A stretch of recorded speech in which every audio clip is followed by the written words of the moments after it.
हरिओम। हम लोग श्री रामचरितमानस में अब अरण्य कांड देख रहे हैं।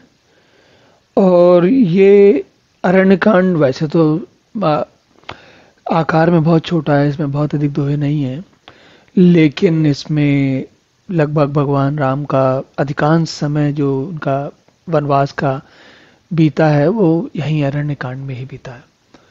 और इस अरण्य कांड में, इस कथा में जो भगवान जिन ऋषि मुनियों से मिले उनकी बातचीत चल रही है। तो हमने देखा कि पिछले कुछ सत्रों में भगवान और ऋषियों से मिले, और पिछले सत्र में हमने देखा कि महर्षि मुनि, महामुनि अगस्त्य, उनसे उनके पास, उनके आश्रम में भगवान पहुंच गए। तो वहां पर उनके अगस्त्य मुनि के आश्रम में सभा जुटी हुई है, और मुनि जो है उन्होंने प्रश्न किया है। क्या प्रश्न किया है बता, उन्होंने भगवान के बारे में कुछ पूछा है कि आपका भगवान से जो उन्होंने प्रश्न किया उसके उत्तर में भगवान कहते हैं, तब रघुवीर कहा मुनि पाही, तुम सन प्रभु दुराव कछु नाही। तुम जानहि जेहि कारण आयऊं, ताते का तात न कहि समझायूं। भगवान राम कहते हैं महामुनि अगस्त्य से कि आप तो जानते हैं कि मैं क्यों, किस कारण से इस वन में आया हूं, और चूंकि आप जानते ही हैं इसलिए मैंने आपसे कुछ उसके बारे में विशेष समझा कर कहा नहीं। जानने के लिए बताया उसको जाता है जिसको ना पता हो। अब दो महान लोग हैं, मतलब महान लोग क्या, भगवान तो भगवान है, और महर्षि अगस्त्य भी कोई साधारण व्यक्ति तो है नहीं। तो अब दोनों लोगों की आपस में बातचीत चल रही है। भगवान राम कहते हैं कि आपसे पहली बात तो आपको पता नहीं कि मैं, आपको तो पता ही है मैं किस कारण से आया हूं, आपको ये बात तो पता ही है ही। अब आगे जो है ये मुझे भगवान कहते हैं, अब सो मंत्र देह प्रभु मोही, जय प्रकार मारो मुनिद्रोही। मुनि मुस्काने सुनि प्रभु बानी, और पूछे उनाथ मोहि का जानी। तो भगवान राम जो है महर्षि अगस्त्य से कहते हैं कि अब आप बताइए कि आपको ये तो पता ही है कि मैं क्यों आया हूं। अब ऐसा करिए, मुझे ये बताइए कि वो सलाह दीजिए, वही मंत्र दीजिए, वो तरीका बताइए, वो विधि बताइए।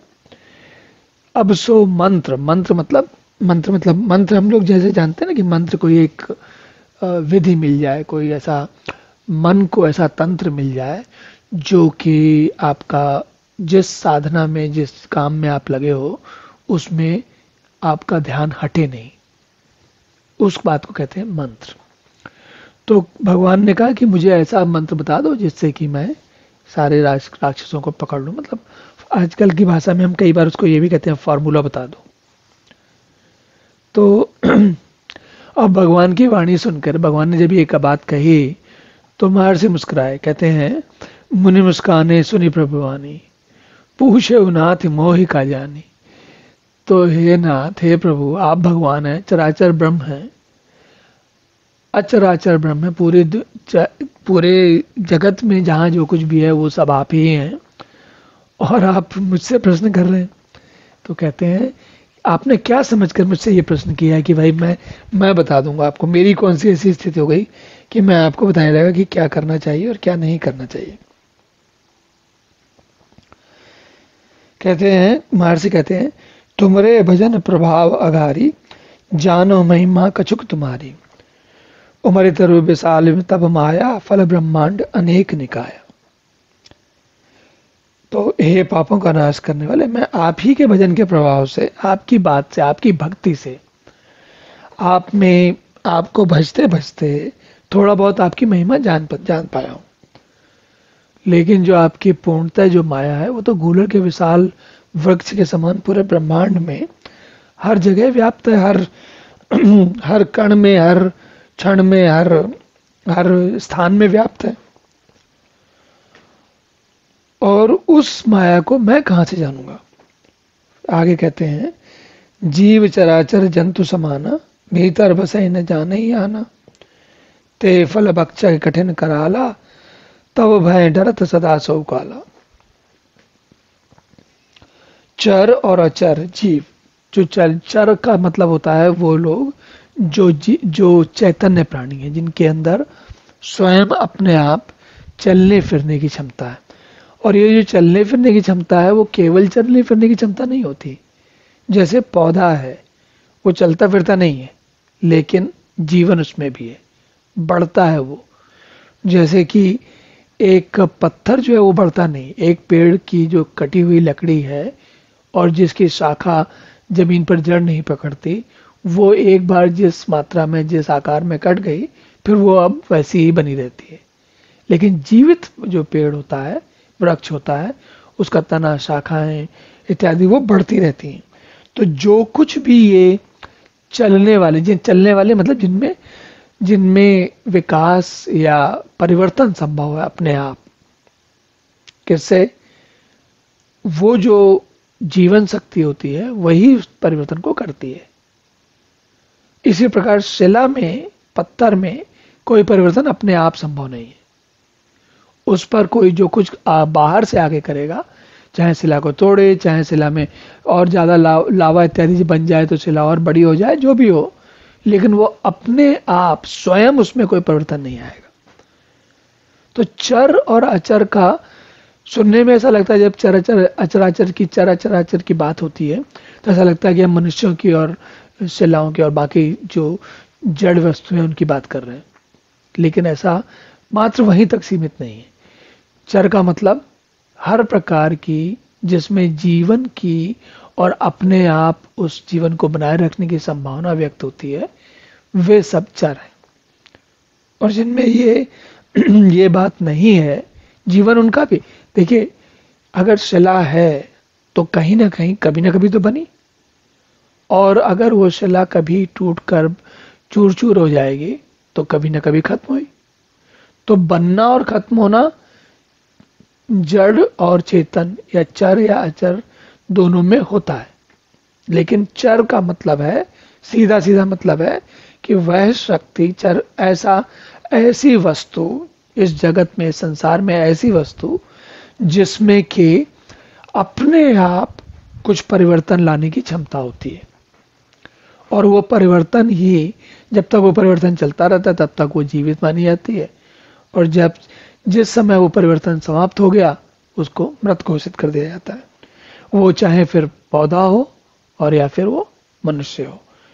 और हमने पौधा इसलिए लिया क्योंकि हम पौधा या मनुष्य में दिखते हैं, इसके अतिरिक्त भी बहुत छोटे छोटे जैसे होते हैं ना जीवाणु हैं, वो सब भी होते हैं। तो आप ये मत समझिए कि चर का अर्थ केवल मनुष्य है। और कहते हैं, देखिए महर्षि भगवान फिर कहते हैं कि इस यहाँ पर महर्षि अगस्त कह रहे हैं, जीव चराचर जंतु समाना, भीतर बसे न जाने आना। उनमें से उनके भीतर आप बसते हो लेकिन उनको पता नहीं है बात। और ते फल भक्षय कठिन कराला, और तब भय भरा डरत सदा सो काला। कितनी बड़ी बात तुलसीदास जी ने यहाँ लिख दी है। कहते हैं जो जिन फलों के कारण वो जीवित और चर और अचर प्राणी अपना जीवन चला रहे हैं, उनका भक्षण करने वाला कौन है? काल है। काल मतलब समय। समय का अर्थ यह हुआ, चाहे वो जीवित प्राणी हो और चाहे वो शिला हो, समय के साथ सब खत्म हो जाते हैं। मतलब इन सब का भक्षक काल है, और वह काल भी सदा आपसे भयभीत रहता है। सदा या आपसे भयभीत रहता है, इसका अर्थ यहाँ पर कहने का मतलब ये नहीं कि भगवान काल को डरा रहे हैं, उसको उसको डरा के रखा हुआ है तो काल डरा रहता है, ऐसा नहीं है। वो यहाँ भयभीत रहने का अर्थ ये है कि काल जो है, उस काल प्रकट होता है प्रकृति के साथ। अगर प्रकृति नहीं तो काल नहीं। सीधी भाषा में ले लें तो जैसे आज के समय में हम लोग बिग बैंग और पूरी प्रकृति का जन्म मानते हैं, तो समय वहीं से तो आरंभ हुआ है, जब ये सारी की सारी प्रकृति समाप्त हो जाएगी, लीन हो जाएगी, जिसको हम प्रलय कहते हैं, और जिसे आज के वैज्ञानिक लोग वो ब्लैक होल में समझ आना कहते हैं। बात वही है, दोनों से एक ही बात है, कोई दोनों में अंतर नहीं है। बात सीधी सी है, एक में प्रकृति का बनना आरंभ हो गया है और दूसरे में प्रकृति का बनना समाप्त हो गया है। तो महर्षि कह रहे हैं कि काल भी भयभीत रहता है। भयभीत रहता है मतलब आपके नियंत्रण में है, आपकी इच्छा के अनुसार चलता है। ते तुम सकल लोक पति साई, पूछो मोहि मनुज की नाई, यह वर मांगो कृपा निकेता, बसो हृदय श्री अनुज समेता। तो महर्षि अगस्त्य कहते हैं आप जो समस्त चराचर के लोकपति हैं, और लोकपति और सब वही परम पिता परमात्मा है, और उसके बाद आप मुझसे मनुष्य की तरह प्रश्न कर रहे हैं। ऐसे प्रश्न कर रहे हैं जैसे आप मनुष्य हो। पर कहते क्या है महर्षि की, देखिए ज्ञानवान व्यक्ति की बात कैसी सुंदर होती है, उसका आनंद लीजिए। कहते हैं हे कृपा के धाम, मैं तो यह वर मांगता हूं कि आप श्री सीता जी और छोटे भाई लक्ष्मण जी सहित मेरे हृदय में सदा निवास कीजिए। अब जब ये कहा जाता है कि देखिए ये भी बड़े आनंद की बात है, और ये आरण्य कांड की बात है इसलिए इतनी हो भी रही, नहीं तो कहानी जब आगे चलती है तो बहुत कुछ चलता रहता है, तो फिर शांति से कोई बात नहीं हो पाती। तो उसमें क्या कहते हैं महर्षि कहते हैं कि मैं यह वर मांगता हूं कि आप श्री सीता जी और छोटे भाई लक्ष्मण जी सहित मेरे हृदय में सदा निवास कीजिए। तो ये भी बड़े आनंद की बात है। चित्रकार लोग चित्र बनाते हैं जिसमें कि महर्षि अगस्त्य या हनुमान जी हैं या कोई और है, उनका चित्र बनाएंगे पहले मनुष्य के रूप में, और फिर उसमें उनके हृदय में भगवान राम सीता जी लक्ष्मण जी को दिखा देंगे। तो भाई भगवान जो है वो केवल मनुष्य रूप में तो है नहीं, तो किसी के हृदय में मनुष्य रूप में थोड़ी रहते हैं। जब भगवान को चित्रकार ने समझने के लिए बताया है, उसने अपनी बुद्धि से बहुत अच्छा काम किया है और हमें समझना चाहिए, लेकिन वास्तविकता को भी समझना चाहिए। वो संकेत है, सांकेतिक है, केवल आपको लक्षण दिखाया गया है कि भगवान यहाँ कैसे होंगे। भगवान मनुष्य रूप में किसी के हृदय में नहीं रहते। भगवान तो हृदय में उसी रूप में रहते हैं जो उनका वास्तविक रूप है, और वो वास्तविक रूप क्या है? वही चैतन्य वाला है जो सारे जीवन को चला रहा है। अब देखिए चैतन्य को, जो पहले चैतन्य आया था जिसमें हमने चेतना और जड़ की बात की थी, और अब ये वाला चैतन्य, सब एक ही तो है, अलग अलग चैतन्य थोड़ी। और अविरल भगति विरति सत्संगा, चरण सरोह प्रीति अभंगा, यद्यपि ब्रह्म अखंड अनंता, अनुभव गम्य भजई चे संता। मुझे तो महर्षि अगस्त्य कह रहे हैं, मुझे प्रगाढ़ भक्ति, वैराग्य, सत्संग और आपके चरण कमलों में अटूट प्रेम प्राप्त हो। यद्यपि आप अखंड और अनंत ब्रह्म हैं जो अनुभव से ही जानने में आते हैं और जिनका संत जन भजन करते हैं। देखिए तुलसी जो है, अब देखिए तुलसी का साफ यहाँ पता चलता है कि तुलसी कितने आगे पहुंचे हुए, कहाँ पहुंचे हुए, जहां सब लोग पहुंचना चाहते हैं। हम लोग तुलसी को एक कवि मान के प्रसन्न होते रहते कि हाँ भाई तुलसी ने बड़ी अच्छी कविता लिखी है या बड़ी अच्छी कथा लिखी है, पर तुलसी कुछ और भी है। वो क्या है तुलसी? वो ये तुलसी वो है जो उसी कथा के बीच में अपना ज्ञान, उनके ज्ञान का स्तर क्या है, वो कहाँ तक पहुंच गए हैं, उसके बारे में बता रहे हैं। कहते हैं अगर वो ना बताएं, वो महर्षि अगस्त्य के मुंह से कहला रहे हैं, लेकिन बताने वाला कौन है? गोस्वामी तुलसीदास जी। तो कहते हैं मुझे प्रगाढ़ भक्ति, वैराग्य, सत्संग और आपके चरण कमलों में अटूट प्रेम प्राप्त हो। ये जो बात समझने वाली होती है, भक्ति का अर्थ क्या है? ध्यान वही लगा रहे। वैराग्य का मतलब है बाकी चीजों में ध्यान ना लगे। सत्संग मतलब जो सत्य बात है उससे हमारा संग। क्या सत्य बात है? कि परमात्मा कहाँ है, क्या है। और आपके चरण कमल, चरण कमल का अर्थ क्या है? चरण कमल का अर्थ ये है कि जो जहां से भगवान, जो जहां से हमें समझ में आना आरंभ होता है कि भगवान क्या है। चरण कमल का, भगवान के चरण कमल का अर्थ ये नहीं है कि चित्र में जैसे भगवान दिखते हैं, जैसे ये भगवान चित्र में दिख रहे हैं यहाँ पर, तो इस चित्र में जो उनके चरण कमल, उसकी बात नहीं हो रही। वो केवल भौतिक रूप है, बात इसकी नहीं हो रही। बात ये हो रही है कि भगवान को जहां से हम समझना आरंभ करते हैं वो भगवान के चरण कमल है। तो कहते हैं उसमें मेरा अटूट प्रेम प्राप्त हो, मतलब मेरा मुझे बना रहे, मैं भूलूं नहीं। और फिर कहते हैं यद्यपि, ये देखिए काम की बात है, यद्यपि आप अखंड और अनंत ब्रह्म है। महर्षि को भी पता है और गोस्वामी तुलसीदास जी को भी पता, नहीं तो ये बात कहते नहीं वो, और उन्होंने यहाँ कही तो हमारा सौभाग्य हमें भी पता चल गई।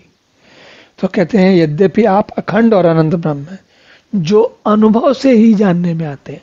अब ये एक बड़ी, ये देखिए अनुभव से जानने में आने वाली बात होती है। तो व्यक्ति अनुभव, कोई भी अनुभव मनुष्य को कहाँ होता है? हम जब, यदि मेरा शरीर या मेरी उंगली किसी चीज को स्पर्श कर रही हो, तो क्या उंगली में अनुभव होता है? अनुभव तो उंगली में नहीं होता।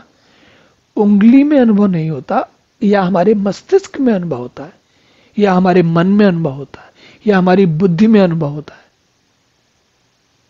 तो जो शारीरिक अनुभव है या शारीरिक स्पर्श है, भाई शरीर को अगर गर्मी लग रही, सर्दी लग रही, तो वो अनुभव कहाँ जा रहा है? वो हमारे इस शरीर के जो तंत्र है उसके अंदर जाता है। लेकिन और ये सारे, ये जो जीव है, शरीर, जो शरीर का जीव है, उसको पता चल रहा है। तो हमारी एक समस्या हो जाती है, कई बार, कभी कभी हम अनुभव को केवल शरीर, मन, बुद्धि के स्तर का मानते हैं। यहाँ पर महर्षि अगस्त्य या गोस्वामी तुलसीदास जी क्या कह रहे हैं वो ध्यान दीजिए। वो कहते हैं जो अनुभव से जानने में आते हैं। तो ये अनुभव शरीर, मन, बुद्धि, इसके बाद का अनुभव है। उस अनुभव को करने के लिए, उस अनुभव को, चूंकि शरीर मन बुद्धि का है ही नहीं, तो शरीर मन बुद्धि को होगा भी नहीं। होगा किसको? वो आत्मा को होता है। तो आत्मा, इसीलिए हमारा वो भाग, या वो हमारा वो अस्तित्व जिसके कारण हमें आत्मा परमात्मा से समझ में आती है, वो उसकी बात हो रही है यहाँ पर। तो उस अनुभव की बात हो रही है। कहते हैं जो अनुभव से ही जानने में आते हैं, और जिनका संत जन भजन करते हैं, जिस आत्मा परमात्मा का, जिस आत्मा को जानते हुए परमात्मा का भजन संत लोग करते हैं, उसमें मेरे अखंड प्रीति बनी रहे। कितनी सुंदर आनंद की बात कही। असतव रूप बखानो जानो, फिर सगुन ब्रह्म रति मानो, संतत दासन देहु बढ़ाई, ताते मोहि पूछे रघुराई। यद्यपि, देखिए कितनी आनंद की बात है। महर्षि भी कह रहे हैं और गोस्वामी तुलसीदास भी कह रहे हैं। क्या कह रहे हैं? यद्यपि मैं आपके ऐसे रूप को जानता हूँ, उसका वर्णन भी करता हूँ, तो भी लौट लौट कर मैं सगुण ब्रह्म में भी प्रेम मानता हूँ, और आप सेवकों को सदा ये बढ़ाई दिया करते हैं। इसी से है रघुनाथ जी, आपने मुझसे पूछा है। अब यहाँ देखिए एक बड़े आनंद की बात क्या है। तुलसी को जो ज्ञान है दिख रहा है, सामने दिख रहा है, इसमें कोई ढकी छुपी बात नहीं है। तुलसी को जो ज्ञान है, गोस्वामी तुलसीदास जी को जो बात समझ में आ चुकी है, जिसके कारण उन्होंने रामचरितमानस लिखी है, वो बहुत गहरे स्तर का है। ये बात उनको भली भांति मालूम है। लेकिन उनको मालूम है उनके आसपास का समाज 450 वर्ष तो छोड़ दिए, आज का समाज भी वैसा ही है। क्या है कि उस समाज को जल्दी समझ में नहीं आता, क्योंकि वो कहीं और उलझा हुआ, कहीं और व्यस्त है। किस में व्यस्त है? खाने कमाने और आनंद करने में व्यस्त है। तो इसलिए तुलसी जो है, तुलसी ने बार बार ये सगुण रूप की बात की है। सगुण रूप की बात तुलसी ने अपने लिए नहीं की है, उन्होंने ये बात हमारे लिए की है, ताकि हमारा ध्यान वहां जाए। उन्हें पता है, तुलसी को पता है, हम तो सोचेंगे नहीं बाकी सब चीज। तो कह रहे हैं कम से कम भाई सगुण पे ध्यान दे दो। और उनके माध्यम से कह रहे हैं महर्षि अगस्त्य कि भाई मैं उसी आपके सगुण रूप का सबसे अधिक ध्यान करता हूं, और इसीलिए हे प्रभु आपने मुझसे ये बात प्रश्न पूछा है। प्रभु परम मनोहर ठाऊं, पावन पंच बटी थे नाऊ, दंडक बन पुनीत प्रभु करहु, उग्र साप मुनिवर कर हराऊ। तो हे प्रभु, एक परम मनोहर और पवित्र स्थान है जिसका नाम है पंचवटी। हे प्रभु, आप दंडक वन को, जहां पंचवटी है, वहां पवित्र कीजिए, और श्रेष्ठ मुनि गौतम के कठोर साप को हर लीजिए। तो यहाँ पर महर्षि अगस्त्य जो है भगवान राम को दंडक वन में या पंचवटी में क्यों भेज रहे हैं? इसलिए भेज रहे हैं कि वो घनघोर वन में है और वहां पर राक्षसों का जो उनकी सत्ता, राक्षसों की सत्ता वहां से इतनी अधिक प्रबल हो जाती है कि बाकी सब, जैसे होता है ना कि जो दुश्मन के जो एजेंट होते हैं वो सब पूरे क्षेत्र में फैले रहते हैं, तो क्या होता है, लेकिन उसका किला कहाँ पर है। तो उन्होंने भगवान महर्षि अगस्त्य ने भगवान को पंचवटी भेजा है कहने के लिए, बताने के लिए। वो इसीलिए अगस्त जी भी कह रहे हैं कि हमसे क्या पूछ रहे हो आप, भगवान को नहीं पता, भगवान को सब पता है।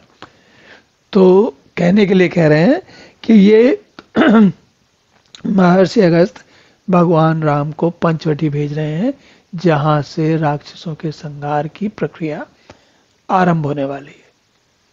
और अभी नहीं होगी, थोड़ी देर में होगी, लेकिन थोड़ी देर के मतलब कुछ वर्षों के बाद। भाई पहले तो आसपास के सारे राक्षस साफ किए जाएंगे, फिर वो है, फिर मारीची और रावण का नंबर आएगा एक के बाद एक। तो वहां पर उन्होंने भेज दिया महर्षि अगस्त ने। बास करो तह रघुकुल राया, कीजिए सकल मुनिन पर दाया, चले राम मुनि आए सुपाई, तुरत ही पंचवटी नियर आए। अब देखिए, जैसे होता है ना कि हम अपनी फिल्मों में देखते हैं कि कभी कभी पहले जो नायक होता है छोटा बच्चा होता है, और एक क्षण के बाद दूसरे क्षण में वो सीधे से बड़ा हो जाता है। ऐसे ही यहाँ पर भगवान का जो कहानी है वो एकदम से आगे चली गई है, फास्ट फॉरवर्ड कर गई है। तो कहते हैं आप सब मुनियों पर दया करिए, हे रघुकुल के स्वामी वहीं पर रुकिए। और मुनि की आज्ञा पाकर श्री रामचंद्र जी वहां से चल दिए और शीघ्र ही पंचवटी के निकट पहुंच गए। और वहां क्या हुआ देखिए, वहां से फिर कथा आरंभ हो जाती है, आगे चल जाती है। गीत राज सह भेंट भई, बहुविधि प्रीति बढ़ाई, गोदावरी निकट प्रभु रहे परन ग्रह छाए। तो भगवान अब गोदावरी के तट तक पहुंच गए। गोदावरी के तट पर है, मतलब ऐसा नहीं कि कहीं अब ये उत्तर भारत में नहीं है, वो मध्य भारत में और नीचे पहुंच गए। तो वहां गृधराज जटायु से भेंट होती है और वहां पर गोदावरी जी के समीप पर्णकुटी छाकर रहने लगते हैं। और जब ते राम कीन तह बासा, सुखी भये मुनि थी त्रासा, गिरबन नदी ताल छविछाए, दिन दिन प्रति अति हो सुहाए। तो भगवान जब वहां पहुंच गए तो स्वाभाविक है आसपास के जितने राक्षस हैं उनको डर लगा, उनको नहीं भी पता लगा, नहीं डर लगा तो मार दिए गए। और सारे मुनि लोग जो हैं वहां पर सब सुखी हो गए। मुनि ही सुखी नहीं हुए, बाकी पर्वत वन नदी तालाब इत्यादि शोभा से छा गए और सब कुछ बड़ा अच्छा लगने लगा। खग मृग बंद आनंदित रहे, मधुप मधुर गुंजत छवि लहे, शोभन बरन नसक अहि राजा, जहां प्रकट रघुवीर विराजा। पक्षी और पशुओं के समूह आनंदित रहते हैं, गौरे मधुर गुंजार करते हुए शोभा पा रहे हैं। और जहां प्रत्यक्ष श्री राम जी विराजमान है, उस वन का वर्णन सर्वराज शेष जी भी नहीं कर सकते, इतना सुंदर वहां पर दृश्य है। तो ये प्रकृति की जो छटा है, इसका आनंद तो कुछ और ही है। लेकिन यहाँ पर एक बात और ध्यान रखिए, हम लोग मन में कभी कभी प्रश्न आ सकता है कि भाई भगवान तो भगवान है, वो अयोध्या से तो देवताओं को देवता न डरते और देवता सरस्वती से ना कहते और सरस्वती जी कैकेयी और मंत्रा की बुद्धि ना फेरती, तो भगवान वहीं रहते, तो वहां से आके जो कुछ करना था कर सकते थे। पर बात ये नहीं है, भगवान को हिट एंड रन वाला काम थोड़ी करना है कि थोड़ा सा मार के चले गए, भाग गए, उसके बाद पता नहीं है। भगवान को पूरे भारत के भूखंड पे जो आतंक छाया हुआ है उसको समाप्त करना है। और वो आतंक तो कहां, लंका तक जाता है। तो आप वो ये सारा काम अयोध्या में कैसे होगा? और उसके लिए समय बिताना है। केवल बात ये नहीं कि उनको मार देना है, क्या करना है। भगवान को उन सभी लोगों को जिनके मन में आतंक है, जो डरे हुए हैं, जिनको कष्ट हो रहा है, उन सबको, उनके संताप को मिटाना है। तो अब पंचवटी में क्या है, पंचवटी की कहानी देखते हैं। एक बार प्रभु सुख आसीना, लक्ष्मण वचन कहे छलहीना, सुर नर मुनि सचराचर साई, मैं पूछो निज प्रभु की नाई। अब यहाँ पंचवटी में ये लोग बैठे हैं, तो ऐसा तो है नहीं कि दिन भर लक्ष्मण जी ताक रहे हैं और रामचंद्र जी वहां बैठे हुए हैं कुटी में और सीता जी बैठे हुए हैं, तो कोई निर्जीव की तरह थोड़ी बैठे रहेंगे हर समय। भाई पंचवटी में रह रहे हैं तो जीवन चल ही रहा है, बाकी सब कुछ। उस जीवन के, उस तारतम्य के मध्य में, उसके उसके अंतरकाल में एक बार लक्ष्मण जी पूछते हैं भगवान से। क्या पूछते हैं? कहते हैं मैं आपको सचराचर का स्वामी जानकर, मतलब लक्ष्मण जी को भी पता है कि भगवान क्या है। तो लक्ष्मण जी कहते हैं मैं आपको परम पिता परमात्मा परमात्मा मानकर, देखिए, मोहि समझाओ कहो सो देवा, सब तजी करो चरण रज सेवा। कहो ज्ञान विराग अरुमाया अरुमाया, कहो सो भगति करो जी दाया। कहने लगे मैं सारे काम छोड़ के आपकी चरण रज की सेवा हमेशा करता रहूं, मुझे ऐसा ऐसा ज्ञान दे दीजिए। क्या ज्ञान है? ज्ञान वैराग्य और माया का वर्णन कीजिए कि इनका सबका अंतर क्या है। तो क्या है? देखिए फिर तुलसी, मैं मतलब इस कथा में आप अगर ध्यान देंगे तो बार बार तुलसी ये चेष्टा करते रहते हैं कि भाई हमको थोड़ा ध्यान चला जाए। तो जैसे जैसे अवसर मिलता है कुछ ना कुछ वो वेदांत की, परमात्मा के ज्ञान की, तत्व की बात कर देते हैं। आगे क्या कहते हैं देखिए, ईश्वर जीव भेद प्रभु सकल कहो समझाए, जाते हैं होई चरण रति शोक मोह ब्रह्म जाए। वाह भाई वाह। कह रहे हैं, अब लक्ष्मण जी भी कह रहे हैं जो अगस्त जी ने कहा था। क्या कहते हैं? ऐसा समझीव जीव का भेद, माया और ईश्वर और जीव का भेद, ईश्वर क्या है और जीव क्या है, ये ठीक से समझा दीजिए जिससे मैं भूलूं नहीं और मेरी प्रीति आपके आप में सदैव बनी रहे, शोक मोह भ्रम इत्यादि सब नष्ट हो जाए। अभी लक्ष्मण जी भी ये प्रश्न हमारे लिए पूछ रहे हैं। लक्ष्मण जी शेषनाग जी के अवतार हैं, भगवान के साथ हमेशा रहते हैं, उनको सब पता है, लेकिन वो हमें समझाने के लिए पूछ रहे हैं। आगे कहते हैं, थोरे मैं सब कहाऊं बुझाई, सुनऊं तात मति मन चित लाई, मैं अरुमोर तोर तह माया, चही बस कीने जीव निकाया। भगवान कहते हैं मैं थोड़े में ही समझाकर बता देता हूं, तुम मन चित्त और बुद्धि लगाकर सुनो। अब देखिए ये भी मजेदार बात है, भगवान थोड़े में क्यों समझा रहे हैं? अरे विस्तार समझाएं, दिक्कत क्या है, समस्या क्या है? हम लोग तो बैठे हैं इतना, अब तो वन में बहुत लंबा समय बिताना, बहुत लंबी बात करें तो क्या समस्या क्या है? कौन किसको कष्ट है?